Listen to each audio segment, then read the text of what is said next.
Dustin Tibbetts, financial advisor with Jazz Wealth, and the IRS just recently released some data that is actually kind of shocking. I don't ever recall seeing a study like this before released by them, but they said in 2015, only 8% of eligible IRS taxpayers actually contributed to an IRA of any kind.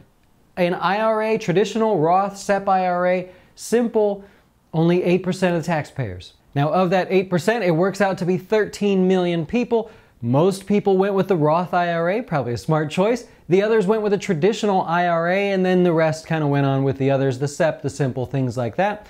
It only equates to 13 million people. Now, there are so many tax benefits to all the different IRAs. I think, to be honest, it's a lack of education. However, they did a survey and they actually found there were a lot of different excuses, so let's go through them. Now, most of the people that contributed to those IRAs out of the 13 million people were already over the age of 50, so it's kind of like they all waited till the last minute, or at least most of them. Now, of the excuses that people gave, some people, the good excuses were, I'm already participating in my workplace plan and I'm contributing more than the match. I disagree with that process, but at least they're putting money into the 401k.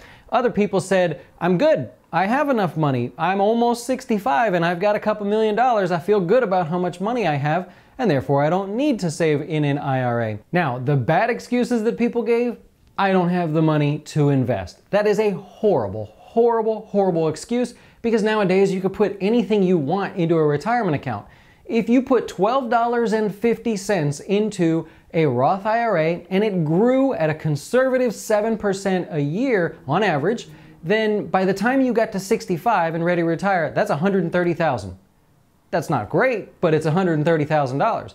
Double that, put $25 in per paycheck. If you get paid bi-weekly, that works out to be $230,000 in retirement. So that's just $25, right? Think of the money you waste. So I'll go head to head with anybody that says I can't put $25 every 2 weeks into my retirement account, or I can't double that and put $50 out of a paycheck into my retirement account. You're just not managing your money right. Another excuse people made was, I'm just too young. I don't care. I'm not interested in retirement right now, which is really a shame, because the people that were 30 years or under, less than 10% of them actually put any money away. Let's think of it like this. If you're 40 and you put away $1,000, by the time you retire at 65, that $1,000 is worth $5,400. If it grows, right, using 7% as an average. If you were to do that when you were 25, then if you put $1,000 away at age 25, it'd be worth $15,000 when you retire at 65. So that $1,000 the 25-year-old puts away has longer to grow, of course. It has less work to do over time. The guy that waits till he's 40, which turns out most of the people in this study waited until they were older, it only equates to such a little amount of money. You've got to put more money away. So you got to start early. And the last one excuse that people gave, which I thought was laughable, I kind of like laughed out loud a little bit, was they said, you know, Social Security, that's going to be enough for me to live on. If you looked at the number, like Social Security's fine. Like, good that you get that, you paid into it. It is not a sort of an entitlement. It's a right that you should get Social Security. You're paying for it. So the numbers don't add up to anything you can live on, right? If we took the average Social Security payment right now, it's $1,410 a month. That's all you get for the month.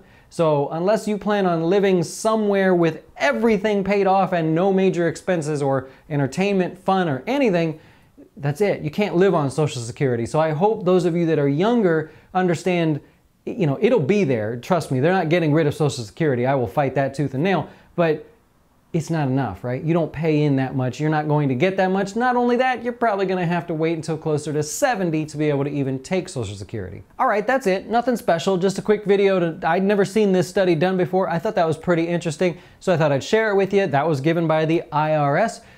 Look, you got to get started. Now, we work with a lot of younger investors here at Jazz Wealth, so my mind's a little kind of whacked out by this.